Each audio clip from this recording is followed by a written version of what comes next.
തുടക്കത്തിൽ നമ്മൾ കാണുന്നത് നമ്മുടെ കഥാനായികയായ സയാക്കിയാണ്. സയാക്ക 4ാം ക്ലാസ് വിദ്യാർത്ഥിനിയാണ്. സയാക്കിക്ക് അച്ഛനും അമ്മയും ഒരു സഹോദരനും സഹോദരിയുമാണുള്ളത്. സയാക്കിയുടെ അച്ഛന് ഈ പെൺകുട്ടികളോട് വലിയ താല്പര്യമില്ല. അദ്ദേഹത്തിന്റെ മകനെയാണ് കൂടുതൽ ശ്രദ്ധ. അവനെ വലിയൊരു കായിക താരമാക്കണമെന്നത് അദ്ദേഹത്തിന്റെ സ്വപ്നമാണ്. സയാക്കിയും അവളുടെ സഹോദരിയും കൂടുതൽ നേരം വീട്ടില് മിണ്ടിയും പറഞ്ഞും ഇരിക്കുന്നത് അമ്മയുടെ കൂടെയാണ്. സയാക്കയുടെ ജീവിതം അങ്ങനെ മുന്നോട്ട് പോകുന്ന സമയത്താണ് ഒരിക്കൽ ചില കുട്ടികൾ പന്ത് തട്ടി കളിക്കുന്നതിന്റെ ഇടയിൽ സയാക്കയുടെ തലയിൽ ശക്തിയിൽ പന്ത് വന്നിടിക്കുകയും അവൾ അതുമൂലം വീണ് പരിക്കേൽക്കുകയും ചെയ്യുന്നു. ആ ഒരു വീഴ്ചയിൽ സയാക്കയുടെ തലയ്ക്ക് സാരമായി തന്നെ പരിക്കേറ്റിട്ടുണ്ടായിരുന്നു. ആ ഒരു സംഭവത്തിന് ശേഷം സയാക്ക നന്നായി സംസാരിക്കാറില്ല, നന്നായി പഠിക്കാറില്ല. അങ്ങനെ ആകെപ്പാടെ അവളിൽ വലിയൊരു മാറ്റം വരുന്നു. ഇങ്ങനെ മിണ്ടാതെ എന്തെങ്കിലും ചോദിച്ചാൽ വാ തുറന്നൊരക്ഷരം പറയാതെ റെസ്പോണ്ട് ചെയ്യാതൊക്കെ ഇരിക്കുന്ന കുട്ടിയെ തങ്ങളുടെ സ്കൂളിൽ പഠിപ്പിക്കാൻ പറ്റില്ല എന്ന് പറഞ്ഞ് സയാക്കയെ പഠിപ്പിച്ചുകൊണ്ടിരുന്ന സ്കൂളിൽ നിന്ന് അവൾക്ക് TC കൊടുത്തു വിടുന്നു. സയാക്കയെ വേറൊരു സ്കൂളിൽ അവളുടെ പേരൻസ് ചേർക്കുന്നു. അങ്ങനെ വീണ്ടും വലിയ മാറ്റമൊന്നുമില്ലാതെ അവളുടെ പഠനം പോകുന്നു. വീട്ടിലായാലും അമ്മയോട് അവൾ ഒന്നും മിണ്ടാറില്ല. പൊതുവെ അമ്മയോടായിരുന്നു കൂടുതൽ കാര്യങ്ങൾ സംസാരിക്കാറുണ്ടായിരുന്നത്. അങ്ങനെ ഇരിക്കെ ഒരു ദിവസം റോഡിലൂടെ അമ്മയുടെ കൂടെ നടക്കുന്ന സമയത്താണ് സയാക്ക സ്കൂൾ യൂണിഫോം ഇട്ട് ചില കുട്ടികൾ പോകുന്നത് കണ്ട് പെട്ടെന്ന് അവരുടെ യൂണിഫോമിനെ പറ്റി വളരെ മനോഹരമായിട്ടുണ്ടല്ലോ എന്ന് പറയുന്നു. ഇത് കേൾക്കുന്ന അമ്മയ്ക്ക് വലിയ അത്ഭുതം. കാരണം കുറെ നാളായി ഇവൾ എന്തെങ്കിലുമൊക്കെ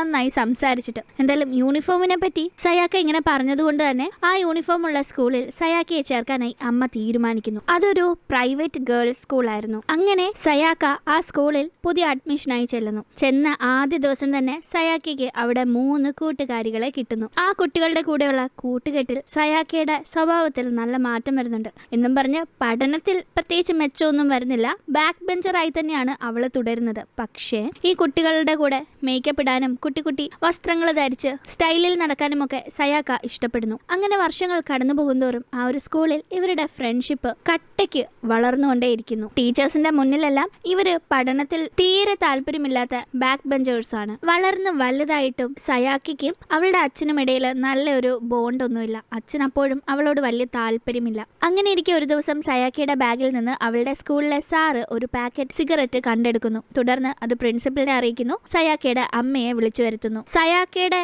മറ്റു 3 സുഹൃത്തുക്കള് സിഗരറ്റ് വലിക്കുമെങ്കിലും സയാക്ക അവരെ പറ്റി ഒറ്റുകൊടുക്കാതെ പഴി സ്വന്തമായി ഏറ്റെടുക്കുന്നു. അമ്മ റിക്വസ്റ്റ് ചെയ്തിട്ടും അത് കേൾക്കാതെ പ്രിൻസിപ്പൽ അവളെ സസ്പെൻഡ് ചെയ്യുന്നു. അങ്ങനെ വീട്ടിൽ സസ്പെൻഷൻ കിട്ടി ഒരു പണിയുമില്ലാതെ ഇരിക്കുന്ന സയാക്ക അതിനെപ്പറ്റി തീരെ ബോധേഡല്ല. അവൾക്ക് പഠനത്തിനോട് തീരെ താല്പര്യമില്ലല്ലോ. അവൾ മുടിയിൽ ഹെയർ കളർ ചെയ്തും സൗന്ദര്യ സംരക്ഷണപരമായ മറ്റു കാര്യങ്ങൾ ചെയ്തും വീട്ടിലിങ്ങനെ ചടഞ്ഞുകൂടിയിരിക്കുന്നത് അവളുടെ അമ്മയ്ക്ക് ഇഷ്ടപ്പെടുന്നില്ല. സയാക്കയുടെ അമ്മ ഒരു യൂണിവേഴ്സിറ്റിയുടെ എൻട്രൻസ് എക്സാമിനെ പറ്റിയുള്ള കാര്യങ്ങൾ അവൾക്ക് പറഞ്ഞു കൊടുത്തിട്ട് അതിന് പ്രിപ്പയർ ചെയ്യാനായി ആവശ്യപ്പെടുന്നു. ശരി, ചുമ്മാ ഇരിക്കല്ലേ, അമ്മ പറഞ്ഞതല്ലേ എന്നോർത്ത് അവളും എൻട്രൻസ് എക്സാമിന് പഠിക്കാനായി ഒരു സ്ഥാപനത്തിൽ ചെന്ന് ജോയിൻ ചെയ്യുന്നു. അവിടെ എത്തിയ ഇവള് ഏതാണ്ട് ഫാഷൻ ഷോയ്ക്ക് പോകുന്ന പോലെ ഇറക്കം കുറഞ്ഞ ടോപ്പിട്ട് മുടിയെല്ലാം കളർ ചെയ്ത് വളരെ ഫാഷനബിൾ ആയിട്ടാണ് ചെല്ലുന്നത്. ഇങ്ങനെ ഒരു ഇൻസ്റ്റിറ്റ്യൂട്ടിൽ ആരെങ്കിലും ഇങ്ങനെ ഒരു കോലത്തിൽ പഠിക്കാൻ ചെല്ലുമോ? എന്തായാലും ആ സ്ഥാപനത്തിലെ സാറായ അട്ടോഷി സയാക്കയെ കണ്ട് 1 മിനിറ്റ് അന്തിച്ച് നിൽക്കുന്നുണ്ട്, ഇത് എന്ത് കോലമെന്ന്. പിന്നെ അത് കാര്യമാക്കാതെ അവൾക്ക് ജോയിൻ ചെയ്യാനുള്ള പ്രൊസീജിയേഴ്സ് എല്ലാം വിവരിക്കുകയും അവൾക്ക് ചില ക്വസ്റ്റ്യൻസ് ആൻസർ ചെയ്യാനായി കൊടുക്കുകയും ചെയ്യുന്നു. വളരെ ബേസിക് ആയിട്ടുള്ള ക്വസ്റ്റ്യൻസ് ആണ് ചോദിച്ചിരിക്കുന്നത്. പക്ഷേ സയാക്ക ആൻസർ ചെയ്ത് ആ ഒരു ആൻസർ ഷീറ്റ് പരിശോധിച്ച ശേഷം നമ്മുടെ അട്ടോഷി സാറ് ആകെപ്പാടെ ഞെട്ടിത്തരിച്ചിരിക്കുകയാണ്. കാരണം അവൾക്ക് 100 മാർക്കിന്റെ ആ ഒരു ചോദ്യത്തിൽ വട്ടപൂജ്യമാണ് മാർക്കായി ലഭിച്ചിരിക്കുന്നത്. അവളോട് കൂടുതലായി സംസാരിക്കുമ്പോഴാണ് സയാക്കയ്ക്ക് 4ാം ക്ലാസ്സുകാരിയുടെ ബുദ്ധിയേ ഉള്ളൂ എന്ന കാര്യം ഈ ഒരു സാറ് മനസ്സിലാക്കുന്നത്. 4ാം ക്ലാസ്സിൽ വെച്ച് തലയ്ക്ക് പരിക്കേറ്റ ആ ഒരു സംഭവത്തോടെ ഇവളുടെ പഠന സംബന്ധമായ കഴിവെല്ലാം നിലച്ചുപോയെന്ന് തോന്നുന്നു. ആ ഒരു സംഭവത്തിന് ശേഷം ഇവള് പഠിക്കാനും വലിയ താല്പര്യം കാണിച്ചിട്ടില്ലല്ലോ. ഇവള് എങ്ങനെ ഈ ഹൈസ്കൂൾ വരെ പാസ്സായി വന്നു എന്ന് സാറ് ചിന്തിക്കുന്നുണ്ട്. ഒരു പക്ഷേ സ്കൂൾ അധികൃതർ ഇങ്ങനെ തോറ്റിരിക്കുന്നതിലും നല്ലത് അങ്ങ് പാസ്സാക്കി വിട്ട് ഈ സ്കൂളിൽ നിന്ന് അങ്ങ് പറഞ്ഞു വിടുന്നതാണെന്ന് കരുതി ചിലപ്പോൾ പാസ്സാക്കി വിട്ടതായിരിക്കാമെന്ന് സാറ് കരുതുന്നു. എന്തായാലും വട്ടപൂജ്യം മാർക്കായി കിട്ടിയെങ്കിൽ പോലും എല്ലാ ക്വസ്റ്റ്യനും അറ്റ്ലീസ്റ്റ് അവൾക്ക് ശരിയായ ഉത്തരം അറിയില്ലെങ്കിലും ഒരു അറ്റംപ്റ്റ് നടത്താനുള്ള ധൈര്യം കാണിച്ചില്ലേ, അതിനെ സാറ് പ്രശംസിക്കുന്നു. അതിനുശേഷം സാറ് സയാക്കയോട് ഏത് യൂണിവേഴ്സിറ്റിയിലാണ് നിനക്ക് ചേരേണ്ടത് എന്ന് ചോദിക്കുന്നു. കാരണം ഓരോ യൂണിവേഴ്സിറ്റിക്കും ഓരോ കൈൻഡ് ഓഫ് എൻട്രൻസ് എക്സാം ആണ് ഉള്ളത്. സയാക്ക ഒട്ടും മടിക്കാതെ ഒരു യൂണിവേഴ്സിറ്റിയുടെ പേര് പറയുന്നു. ഇത് കേൾക്കുന്ന സാറ് ഷോക്കാവുകയാണ്. കാരണം ജപ്പാനിലെ തന്നെ ഏറ്റവും ടോപ്പ് മോസ്റ്റ് യൂണിവേഴ്സിറ്റി ആണിത്. അവിടെ അഡ്മിഷൻ കിട്ടുക എന്നത് വളരെ പാടാണ്. ചെറിയൊരു ചോദ്യത്തിന് ഉത്തരം നൽകാൻ കഴിയാത്ത ഇവൾക്ക് എങ്ങനെ ആ വലിയ യൂണിവേഴ്സിറ്റിയിലേക്ക് അഡ്മിഷൻ കിട്ടുമെന്ന് സാർ അമ്പരക്കുന്നു. എങ്കിലും ഇതൊരു ചലഞ്ചായി ഏറ്റെടുത്ത് അവളെ പഠിപ്പിക്കാനും ആ ഒരു യൂണിവേഴ്സിറ്റിയിലേക്ക് എങ്ങനെയും അഡ്മിഷൻ നേടാൻ അവളെ പ്രാപ്തിയാക്കാനും സാർ തീരുമാനിക്കുന്നു. അല്ലെങ്കിലും അങ്ങനെയല്ലേ ഒരു നല്ല അധ്യാപകൻ വേണ്ടത്. വിദ്യാർത്ഥിക്ക് കുറച്ച് കഴിവ് കുറവാണെങ്കിൽ തള്ളിക്കളയാതെ കൂടെ ചേർത്ത് നിർത്തി അവരെ ഉയരത്തിലെത്താനായി സഹായിക്കുക എന്നതാണ് നല്ല അധ്യാപകന്റെ ലക്ഷണം. ബേസിക് പോലും അറിയാത്ത സയാക്കയെ ബേസിക് പഠിപ്പിക്കാനായി സാറ് തീരുമാനിച്ച ചില കാര്യങ്ങൾ പഠിപ്പിക്കുന്നു. എന്നിട്ട് അവൾ അടുത്ത ദിവസം വരുമ്പോൾ അതിനെപ്പറ്റി ടെസ്റ്റ് ഇടുന്നു. ഇത്തവണ 0 പകരം 5 മാർക്ക് അവൾ നേടിയിരിക്കുന്നു. ഇത് വലിയൊരു അച്ചീവ്മെന്റ് ആയി തന്നെ കണക്കാക്കി സാർ അവളെ പ്രശംസിക്കുന്നു. കൂടുതലായി പഠിക്കാൻ മോട്ടിവേറ്റ് ചെയ്യുന്നു. സയാക്ക അങ്ങനെ ആ ഒരു ഇൻസ്റ്റിറ്റ്യൂട്ടിൽ പഠിക്കുന്ന കാര്യങ്ങൾ വീട്ടിൽ വന്ന് റിവൈസ് ചെയ്യാനും ഹോംവർക്ക് ചെയ്യാനും തുടങ്ങുന്നു. അവള് സംശയമുള്ള കാര്യങ്ങൾ അവളെക്കാൾ ഒരുപാട് വയസ്സിളയ അവളുടെ അനിയത്തിയോട് ചോദിച്ച് മനസ്സിലാക്കുന്നുണ്ട്. ദിശകളെ പറ്റി പോലും ഇവൾക്ക് നന്നായി അറിയില്ല. ഇവരുടെ സംഭാഷണം കേൾക്കുന്ന സയാക്കയുടെ അച്ഛൻ, നീയൊന്നും ആ യൂണിവേഴ്സിറ്റിയുടെ പടി പോലും കാണാൻ പോകുന്നില്ല, വെറുതെ എൻട്രൻസിന് പോയി നേരം കളയുന്ന എന്തിനാ, നിനക്ക് വേണ്ടി കാശ് മുടക്കാനൊന്നും എന്റെ കയ്യിൽ ചില്ലി കാശില്ലെന്ന് പറയുമ്പോൾ സയാക്കയുടെ അമ്മ, അവര് പാർട്ട് ടൈം ജോലി ചെയ്യുന്നുണ്ടല്ലോ, അതിൽ സയാക്കയെ പഠിപ്പിച്ചോളാമെന്ന് പറയുന്നു. സയാക്കയുടെ അച്ഛന് ഓൾറെഡി അവളോട് താല്പര്യമില്ലാത്തതുകൊണ്ട് അവൾ പഠിക്കുന്നതിനോടും തീരെ താല്പര്യമില്ല. പക്ഷെ അമ്മയ്ക്ക് ഇവള് നല്ല നിലയിലെത്തി കാണണമെന്ന് ആഗ്രഹമുണ്ട്. അങ്ങനെ അച്ഛന്റെ അവഗണനകൾക്കിടയിൽ പോലും അമ്മയുടെയും ആ ഒരു സാറിന്റെയും പിന്തുണയിൽ സയാക്ക പഠിക്കുന്നു. അവൾക്ക് പതിയെ പതിയെ പഠനത്തോടുള്ള ആറ്റിറ്റ്യൂഡിൽ മാറ്റങ്ങൾ വരുന്നുണ്ട്. അവൾ ബേസിക് ആയിട്ടുള്ള കാര്യങ്ങൾ പഠിച്ചിരിക്കുന്നു. ഇതേസമയം അവളുടെ ഇൻസ്റ്റിറ്റ്യൂട്ടിലേക്ക് ഒരു പുതിയ അഡ്മിഷൻ വരുന്നു. അവനും സയാക്കയെ പോലെ തന്നെ പഠനത്തിലൊന്നും തീരെ താല്പര്യമില്ല. ഈ പയ്യന്റെ വീട്ടിലുള്ളവരെല്ലാം നല്ല വിദ്യാഭ്യാസമുള്ളവരാണ്. അച്ഛനും അമ്മയും ഒക്കെ അഡ്വക്കേറ്റ്സ് ആണ്. അവർക്ക് ഇവൻ പഠിച്ച് നല്ല രീതിയിൽ എത്തണം, പറ്റിയാൽ അവരെ പോലെ അഡ്വക്കേറ്റ് ആകണമെന്ന ആഗ്രഹത്തിലാണ് നല്ലൊരു യൂണിവേഴ്സിറ്റിയിൽ അഡ്മിഷൻ കിട്ടാനായി എൻട്രൻസ് എക്സാം പാസ്സാക്കാനായി ഇവിടെ കൊണ്ടുവന്ന് ചേർത്തിരിക്കുന്നത്. ആ പയ്യന്റെ അടുത്തും സാറ്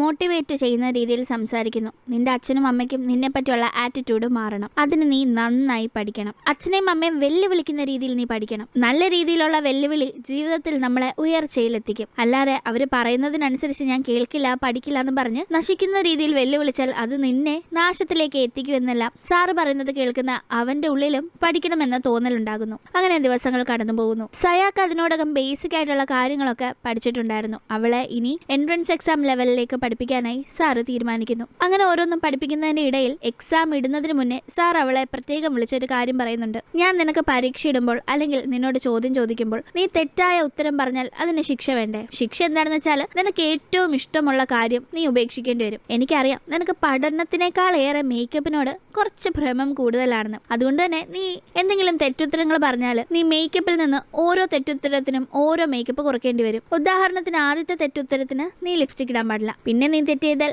നിന്റെ ഹെയർ സ്റ്റൈൽ മാറ്റണം. മൂന്നാമത് ഹെയർ കളർ മാറ്റണം. അങ്ങനെ ഓരോന്നും നിനക്ക് ഉപേക്ഷിക്കേണ്ടി വരും. അതുകൊണ്ട് മേക്കപ്പിനോട് എത്ര ഇഷ്ടമുണ്ടോ അതിനനുസരിച്ചുള്ള ഇഷ്ടവും കോൺസെൻട്രേഷനും നീ പഠിത്തത്തിലും കൊണ്ടുവരണമെന്ന് സാറ് പറയുന്നു. തെറ്റിയാൽ ശിക്ഷയുണ്ടെന്ന് പറഞ്ഞ പോലെ ജയിച്ചാൽ സമ്മാനവും വേണ്ടേ? നിനക്ക് ഞാൻ ആരോടും ഇതുവരെ പറഞ്ഞു തരാത്ത ചില കഥകൾ പറഞ്ഞുതരാം, ചില ഫോട്ടോസ് കാണിക്കാമെന്ന് സാറ് പറയുന്നു. അങ്ങനെ സയാക്ക സാറിന്റെ കയ്യിൽ നിന്ന് സമ്മാനം പോലെ ആ കഥകളും ഫോട്ടോസും വാങ്ങാനായും കൂടാതെ ശിക്ഷ കിട്ടി മേക്കപ്പ് ഉപേക്ഷിക്കാതിരിക്കാനായും പഠിക്കുന്നു. അവള് കൂട്ടുകാരുടെ കൂടെ കറങ്ങാൻ പോകുന്നതിനിടയിൽ പോലും ഇരുന്ന് പഠിക്കുന്നത് കണ്ട് അവളുടെ കൂട്ടുകാർ പോലും അന്തം വിടുന്നു. അങ്ങനെ അവൾക്ക് ടെസ്റ്റ് ഇടുമ്പോൾ അവൾ ടോപ്പ് മാർക്ക് സ്കോർ ചെയ്യുന്നു. സയൻസ് സംബന്ധമായ സബ്ജക്റ്റിന്റെ ടെസ്റ്റാണ് നടന്നിരിക്കുന്നത്. സാർ അവളെ അഭിനന്ദിക്കുന്നു. നല്ല മാർക്ക് വാങ്ങിയ സയാക്കയെ സാറ് തന്റെ കുട്ടിക്കാലത്തെ ഫോട്ടോ കാണിക്കുന്നു. കൂടാതെ സയാക്കയോടും ആ ഒരു ഇൻസ്റ്റിറ്റ്യൂട്ടിലെ മറ്റു വിദ്യാർത്ഥികളോടുമായി സാറ് പറയാണ്, സാറിന്റെ കുട്ടിക്കാലത്ത് സാറ് ഒരു ബിലോ ആവറേജ് സ്റ്റുഡന്റ് ആയിരുന്നു. പഠനത്തിൽ പിന്നോട്ട് നിൽക്കുന്നത് കൊണ്ട് തന്നെ ഒരുപാട് ആക്ഷേപങ്ങൾ സഹിച്ച ആളാണ്. ഒരു കുട്ടിയെ പഠനത്തിൽ മുന്നോട്ട് കൊണ്ടുവരുന്നതിൽ അവരുടെ അധ്യാപകന് നല്ലൊരു പങ്കുണ്ട്. എല്ലാ കുട്ടികളെയും ഒരേപോലെയല്ല പഠിപ്പിക്കേണ്ടത്. ഓരോ കുട്ടിക്കും ചേർന്ന വിധത്തിൽ വേണം ആ കുട്ടിയെ പഠിപ്പിക്കാൻ. പഠിപ്പിക്കുന്ന മെത്തേഡിൽ മാത്രമല്ല, പഠിപ്പിക്കാനായി അവനെ പ്രോത്സാഹിപ്പിക്കുന്ന രീതിയിലും പഠിച്ചില്ലെങ്കിൽ ശിക്ഷിക്കുന്ന രീതിയിലും എല്ലാം ആ കുട്ടിയുടെ ഇൻട്രസ്റ്റ് വെച്ച് വേണം തീരുമാനിക്കാൻ. ഇപ്പോൾ തന്നെ സയാക്കിക്ക് മേക്കപ്പ് ഇഷ്ടമാണെന്ന് അറിയാവുന്നത് കൊണ്ടാണ് സാർ അവളെ ശിക്ഷിക്കാനായി തെറ്റിയാൽ മേക്കപ്പ് ഉപേക്ഷിക്കേണ്ടി വരുമെന്ന തരത്തിലുള്ള ഒരു ശിക്ഷ കൊണ്ടുവന്നത്. അതുകൊണ്ടും കൂടിയാണ് സയാക്ക ഇപ്പോൾ പഠിച്ചിത്രയും മാർക്ക് മേടിച്ചിരിക്കുന്നത്. അങ്ങനെ സാറിന്റെ കുട്ടിക്കാലത്തെ പഠനത്തിന്റെ ഇടയിലുണ്ടായ ഓരോ അനുഭവങ്ങളും ഇപ്പോഴത്തെ ഈ കുട്ടികൾക്ക് മനസ്സിലാവുന്ന രീതിയിൽ വിവരിക്കുന്നു. അങ്ങനെ ഏറെ നേരം അന്ന് സാറും കുട്ടികളും സംസാരിച്ച് സമയം ചെലവഴിക്കുന്നു. പിന്നീട് അടുത്തതായി സാർ ഇടാൻ പോകുന്ന ഇംഗ്ലീഷ് പരീക്ഷയ്ക്കും നല്ല മാർക്ക് മേടിക്കാനായി സയാക്ക വീട്ടിൽ വന്നും എഴുതാനും പഠിക്കാനും ഹോംവർക്ക് ചെയ്യാനും ഒക്കെ തുടങ്ങുന്നു. ദിവസങ്ങൾ കടന്നു പൊക്കൊണ്ടിരിക്കുകയായിരുന്നു. അതിനോടകം അവൾക്ക് സ്കൂളിൽ നിന്ന് കിട്ടിയ സസ്പെൻഷന്റെ ഡേറ്റും അവസാനിക്കുന്നു. സയാക്ക ഇംഗ്ലീഷ് എക്സാമിന് വേണ്ടി പ്രിപ്പയർ ചെയ്യുന്നത് കൊണ്ട് വീട്ടിൽ ഉറക്കമുളച്ചു. അങ്ങനെ അവൾ ക്ലാസ്സിൽ വന്ന് ഉറക്കം തൂങ്ങുന്നു. ഇത് കണ്ട് സ്കൂളിലെ സാറിന് ദേഷ്യം വരുന്നു. അദ്ദേഹം നിനയെന്താ രാത്രി കോഴിയെ പിടിക്കാൻ പോകുന്നുണ്ടോ എന്ന് അവളോട് ചോദിച്ചപ്പോൾ അവള് ഞാൻ ഒരു എൻട്രൻസ് എക്സാമിന് വേണ്ടി ഇംഗ്ലീഷ് പഠിക്കായിരുന്നു, അതുകൊണ്ട് ഉറങ്ങാൻ സാധിച്ചില്ല എന്ന് പറയുന്നു. ഇത് കേൾക്കുന്ന സാർ അവളെ കളിയാക്കാണ്. നീ എൻട്രൻസ് എക്സാം എഴുതാനോ? 5ാം ക്ലാസ്സിൽ പഠിക്കാനുള്ള ബുദ്ധി പോലും ഇല്ലാത്ത നീ എൻട്രൻസ് എക്സാം? കൊള്ളാം, നല്ല തമാശ തന്നെ. നീ എങ്ങാനും എക്സാം എഴുതി പാസ്സായാൽ അറിയിക്കണേ. ഞാൻ അന്ന് തുണിയില്ലാതെ വേണമെങ്കിൽ ഗ്രൗണ്ടിൽ പോയി നിൽക്കാമെന്ന് സാറ് എടുത്തടിച്ച് ക്ലാസ്സിലുള്ള മറ്റു കുട്ടികൾ കേൾക്കെ സയാക്കയോട് പറയുന്നു. സാറിന് അത്ര ഉറപ്പുണ്ട് സയാക്ക എൻട്രൻസ് എക്സാം പാസ്സാവില്ലെന്ന്. സാറ് കളിയാക്കുന്നത് കേട്ട് ക്ലാസ്സിലുള്ള മറ്റു കുട്ടികളും ഇവളെ കളിയാക്കി ചിരിക്കുന്നു. സയാക്കയ്ക്ക് അത് വലിയ ഫീൽ ആകുന്നു. അവൾ എങ്ങനെയും പഠിച്ച് എൻട്രൻസ് എക്സാം എന്ന ആ വലിയ കടമ്പ കടക്കാൻ തന്നെ തീരുമാനിക്കുന്നു. അവൾ വാശിയോടെ പഠിക്കുന്നു. അവളുടെ ഇൻസ്റ്റിറ്റ്യൂട്ടിലെ സാറ് അവൾക്ക് വീക്കെൻഡ്സിലാണ് ഇപ്പോൾ ക്ലാസ് എടുക്കുന്നത്. മറ്റേ സ്കൂളിൽ ക്ലാസ് നടക്കുന്നത് കൊണ്ട് അവൾ ആ ക്ലാസ്സിൽ വളരെ അറ്റൻറ്റീവായി തന്നെ അറ്റൻഡ് ചെയ്ത് സാറ് പഠിപ്പിക്കുന്നതെല്ലാം പഠിച്ചെടുക്കുന്നു. ഇപ്പോൾ സയാക്കയുടെ വീട്ടിലെ മുറി കണ്ടാൽ തനിയൊരു പഠിപ്പിസ്റ്റിന്റെ മുറി പോലെയുണ്ട്. അവളുടെ അമ്മയും ഇവളിൽ വന്നിരിക്കുന്ന മാറ്റം കണ്ട് ഒരുപാട് സന്തോഷിക്കുന്നു. ഇതിന്റെ ഇടയിൽ ഈ ഇൻസ്റ്റിറ്റ്യൂട്ടിലെ സാറിനെ സയാക്കയുടെ സ്കൂളിലെ സാറ് ഒരിക്കൽ ടൗണിൽ വെച്ച് കാണുന്നു.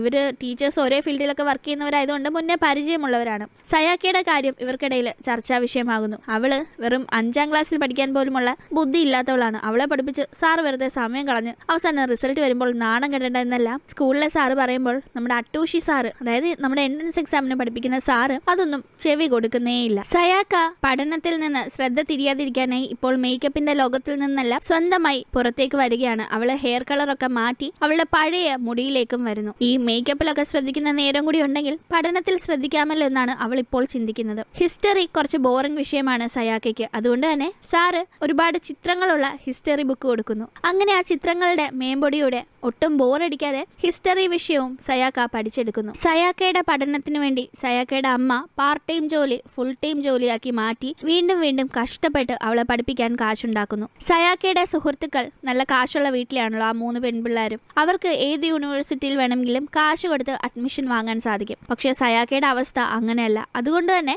അവള് ഫ്രണ്ട്സിനോട് ഈ കാര്യങ്ങൾ വെളിപ്പെടുത്തി അവരെയും പറഞ്ഞ് ബോധ്യപ്പെടുത്തി ഇനി അവരുടെ കൂടെയുള്ള കറക്കമെല്ലാം കുറയ്ക്കുന്നു. സുഹൃത്തുക്കൾക്കും അവളുടെ സാഹചര്യവും അവളിപ്പോൾ കടന്നു പോകുന്ന അവസ്ഥയും എല്ലാം അറിയാം. സാറ് പരസ്യമായി സ്കൂളിൽ വെച്ച് ഇവിടെ അത്രയും നാണം കെടുത്തി സംസാരിച്ചതല്ലേ, അതുകൊണ്ട് സയാക്ക എങ്ങനെയും പഠിച്ച് മാർക്ക് മേടിക്കണമെന്ന് തന്നെയാണ് ഈ കൂട്ടുകാരികളുടെയും ആഗ്രഹം. സയാക്ക തന്റെ മുടിയുടെ കളറൊക്കെ മാറ്റിയിരുന്നു മേക്കപ്പിൽ ശ്രദ്ധ കൂടുതൽ കൊടുക്കാതിരിക്കാനായി. എങ്കിലും അവൾക്ക് തൃപ്തിയാവുന്നില്ല. അവള് മുടി വെട്ടിക്കളയാനായി തീരുമാനിക്കുന്നു. മുടിക്ക് നീളമുണ്ടെങ്കിലല്ലേ അത് ചീവിയും മെയിൻറ്റെയിൻ ചെയ്തുമൊക്കെ ഒരുപാട് സമയം ചെലവഴിക്കേണ്ടി വരുന്നത്. അങ്ങനെ അവൾ മുടി വളരെ ഷോർട്ടാക്കുന്നു. GK പഠിക്കാനായി ന്യൂസ് കാണാൻ തുടങ്ങുന്നു. പഴയ എൻട്രൻസ് എക്സാമിന്റെ ക്വസ്റ്റ്യൻ പേപ്പറുകളെല്ലാം എടുത്ത് അത് വെച്ച് പഠിക്കാനും തുടങ്ങുന്നു. എൻട്രൻസ് എക്സാമിന്റെ പഠിത്തത്തിലാണ് സയാക്ക കൂടുതൽ കോൺസെൻട്രേറ്റ് ചെയ്യുന്നത്. അവൾക്ക് സ്കൂളിലെ പഠിത്തത്തിനേക്കാൾ ഏറെ ഇപ്പോൾ മുഖ്യം എൻട്രൻസ് എക്സാമിന്റെ പഠിത്തമാണ്. സ്കൂളിൽ ഒബ്വിയസ്ലി പാസ്സായാലേ എൻട്രൻസിന് പോകാൻ കഴിയൂ. എന്നിരുന്നാലും അവൾക്കറിയാം എൻട്രൻസിൽ കൂടുതൽ കോൺസെൻട്രേറ്റ് ചെയ്താൽ സ്കൂളിലും അവൾക്ക് നല്ല രീതിയിൽ പെർഫോം ചെയ്യാൻ സാധിക്കുമെന്ന്. അതുകൊണ്ട് വീക്കെൻഡിൽ നടക്കുന്ന എൻട്രൻസ് ക്ലാസ്സുകളിലും വീട്ടിൽ കിട്ടുന്ന സമയങ്ങളിലും അവൾ ശരിക്കിരുന്ന് പഠിക്കുന്നു. അതിന്റെ ക്ഷീണത്തിൽ സ്കൂളിൽ വന്നിരുന്ന് ഉറക്കം തൂങ്ങുന്നുണ്ട്.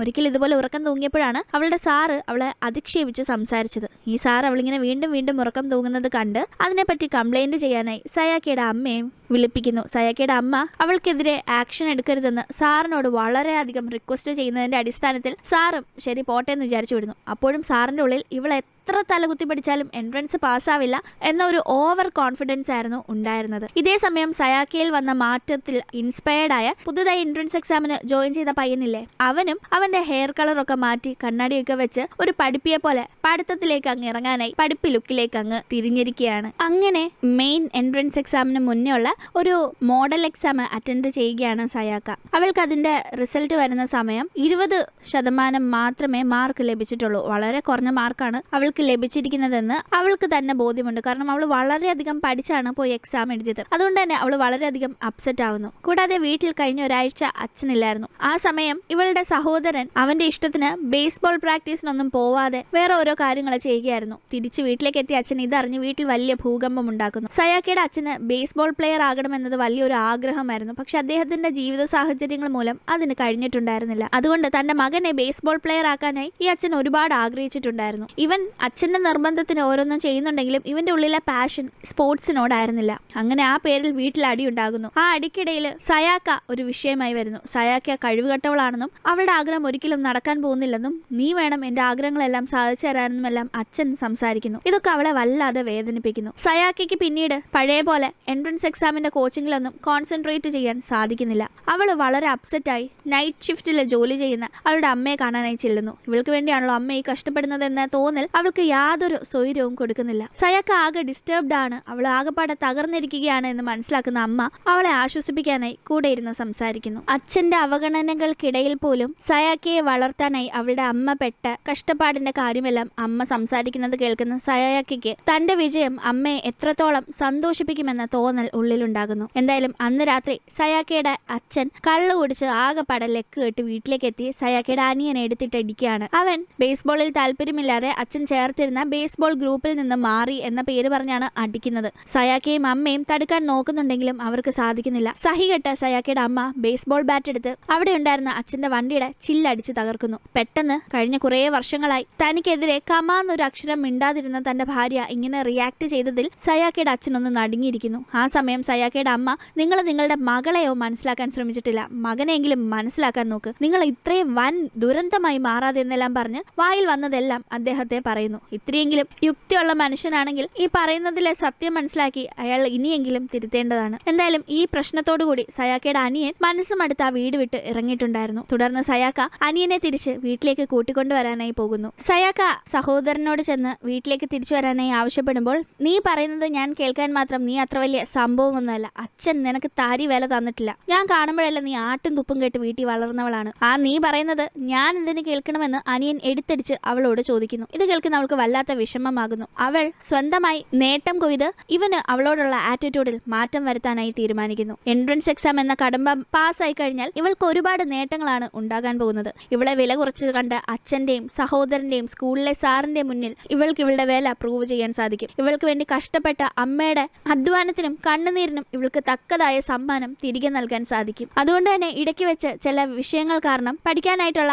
ആ ഒരു ഇൻട്രസ്റ്റ് നഷ്ടപ്പെട്ട സയാക്ക വീണ്ടും പഠിച്ച് ലക്ഷ്യത്തിലെത്താനായി അതിയായി ആഗ്രഹിക്കുന്നു, പ്രയത്നിക്കാനും തുടങ്ങുന്നു. സയാക്ക അവളുടെ അമ്മയും കൂട്ടി അടുത്ത ദിവസം തന്നെ അവൾ അഡ്മിഷൻ നേടണമെന്ന് ആഗ്രഹിക്കുന്ന ആ ഒരു യൂണിവേഴ്സിറ്റിയിലേക്ക് ചെല്ലുന്നു. അവിടെമെല്ലാം ചുറ്റി നടന്ന് കണ്ട് അവൾ അവളുടെ ഉള്ളിൽ തന്നെ അവൾക്ക് വേണ്ടത് എന്താണ് എന്നത് ഊട്ടി ഉറപ്പിക്കുകയാണ്. പിന്നീട് നേരെ നമ്മുടെ അട്ടൂഷി സാറിനെ ചെന്ന് കണ്ട് സാറിനോട് മാപ്പ് പറഞ്ഞ് സാറിന്റെ ക്ലാസ്സിൽ വീണ്ടും തീവ്രമായി പഠിക്കാൻ തുടങ്ങുന്നു. അങ്ങനെ അടുത്ത മോഡൽ എക്സാമിന്റെ ദിവസം അവൾ നന്നായി തന്നെ പഠിച്ച് എക്സാം അറ്റൻഡ് ചെയ്യുന്നു. പിന്നീട് മാർക്കുമായി നേരെ വീട്ടിലേക്ക് ചെല്ലുന്നു. വീട്ടിൽ അവൾ ചെല്ലുന്ന സമയം കഴിഞ്ഞ ദിവസം ഉണ്ടായ വഴക്കിൽ എല്ലാ കാര്യങ്ങളും മനസ്സിലായ തന്റെ തെറ്റ് തിരുത്തിയ ഒരു പുതിയ അച്ഛനെയാണ് അവൾ കാണുന്നത്. അദ്ദേഹം മകന് താല്പര്യമില്ലാതെ മകന്റെ തലയിൽ കെട്ടിവെക്കാൻ നോക്കിയ ബേസ്ബോൾ സംബന്ധമായ കാര്യങ്ങളൊക്കെ ഇനി വേണ്ട എന്ന് കരുതി അതെല്ലാം നശിപ്പിച്ചുകൊണ്ടിരിക്കുകയാണ്. അവൾ തന്റെ മോഡൽ എക്സാമിന്റെ മാർക്ക് കാണിക്കുന്നു. കഴിഞ്ഞ തവണ മോഡൽ എക്സാം എഴുതിയപ്പോൾ 20% മാർക്കാണ് കിട്ടിയതെങ്കിൽ ഇപ്പോൾ അത് ഇംപ്രൂവ് ആയി 50% ആയിട്ടുണ്ട്. അവൾ നേരെ അനിയനെ ചെന്ന് കണ്ട് നിനക്ക് ഇത്രയും നാൾ നീ പിന്തുടർന്ന കാര്യമല്ല നിന്റെ പാഷൻ എന്ന് നല്ല ബോധ്യമുണ്ടെങ്കിൽ നിന്റെ പാഷന്റെ പുറകെ നീ പോകണം,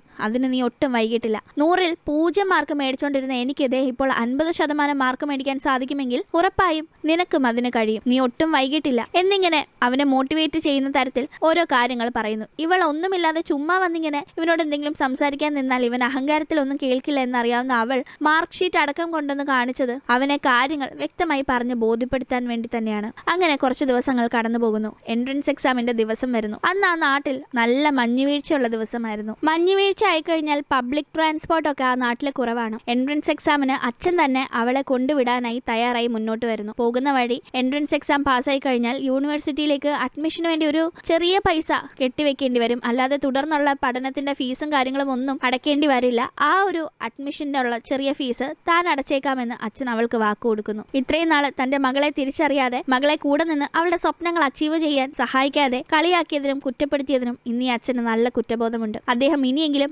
മകളുടെ സ്വപ്നങ്ങൾ അവൾക്ക് കൈവരിക്കാൻ സാധിക്കുന്നതിൽ താനും ഒരു പങ്കാവണമെന്ന് ആഗ്രഹിക്കുന്നു. ഈ ഒരു എൻട്രൻസ് എക്സാം ആക്ച്വലി സയാക്ക ആഗ്രഹിച്ച ആ ഒരു യൂണിവേഴ്സിറ്റിയിലെ എൻട്രൻസ് എക്സാം അല്ല, അതിനു മുന്നേ മറ്റൊരു യൂണിവേഴ്സിറ്റിയിലേക്കുള്ള എൻട്രൻസ് എക്സാം നടന്നിട്ടുണ്ടായിരുന്നു. അവള് തനിക്ക് എത്രത്തോളം കാര്യങ്ങൾ അറിയാം എന്നതിനെ പറ്റി ഒരു ട്രയൽ നോക്കാം എന്ന വണ്ണം ഇത് പോയി എഴുതുന്നു. അതിൽ അവൾക്ക് നല്ല മാർക്കും കിട്ടുന്നു. ആ ഒരു കോൺഫിഡൻസിൽ തന്നെ അവളുടെ ഡ്രീം യൂണിവേഴ്സിറ്റിയുടെ എൻട്രൻസ് എക്സാം എഴുതാനായി ചെല്ലുന്നു. ഈ യൂണിവേഴ്സിറ്റിയിൽ ഓരോ ഡിപ്പാർട്ട്മെന്റിന് വേണ്ടി പ്രത്യേകം എൻട്രൻസ് എക്സാം എക്സാമാണ് ഉള്ളത്. സയാക്ക ഒരു ഡിപ്പാർട്ട്മെന്റിന്റെ എൻട്രൻസ് എക്സാം എഴുതുന്ന സമയം ചില ശാരീരിക ബുദ്ധിമുട്ടുകൾ മൂലം അവൾക്ക് നന്നായി ആ എക്സാമിൽ പെർഫോം ചെയ്യാൻ സാധിച്ചിട്ടില്ല. ആ റിസൾട്ടിൽ നല്ല കോൺഫിഡൻസ് ഇല്ലാത്ത സയാക്ക തുടർന്ന് അതേ യൂണിവേഴ്സിറ്റിയുടെ മറ്റൊരു ഡിപ്പാർട്ട്മെന്റിന്റെ എൻട്രൻസ് എക്സാം അടുത്ത ദിവസം എഴുതുന്നു. അത് അവൾ നല്ല രീതിയിൽ തന്നെ എഴുതിയിട്ടുണ്ട്. അങ്ങനെ പിന്നീട് റിസൾട്ട് വരുമ്പോൾ സയാക്ക പ്രതീക്ഷിച്ച പോലെ തന്നെ അവൾ ആദ്യം എഴുതിയ ഡിപ്പാർട്ട്മെന്റിന്റെ എക്സാം അവൾക്ക് പാസ്സാകാൻ കഴിഞ്ഞിട്ടില്ല. പക്ഷേ രണ്ടാമത്തെ ഡിപ്പാർട്ട്മെന്റിന്റെ റിസൾട്ട് നോക്കുന്ന സമയം അവൾ 100-ൽ 75% മാർക്ക് വാങ്ങി ആ ഒരു എക്സാം പാസ്സായിട്ടുണ്ട്. അവൾക്ക് സന്തോഷം സഹിക്കാനേ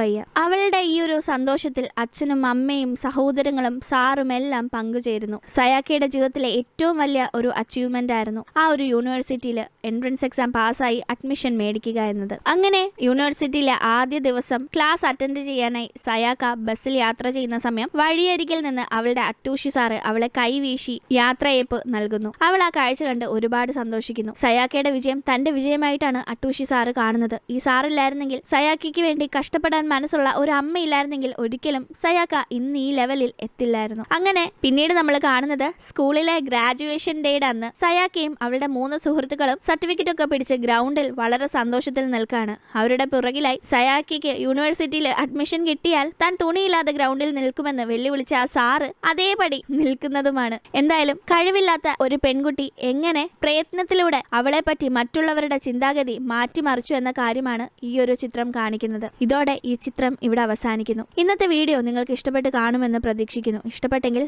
മറക്കാതെ വീഡിയോ ലൈക്ക് ചെയ്യുക, ചാനൽ സബ്സ്ക്രൈബ് ചെയ്യുക. അപ്പോൾ വീണ്ടും മറ്റൊരു വീഡിയോയിലൂടെ കാണാം. ബൈ.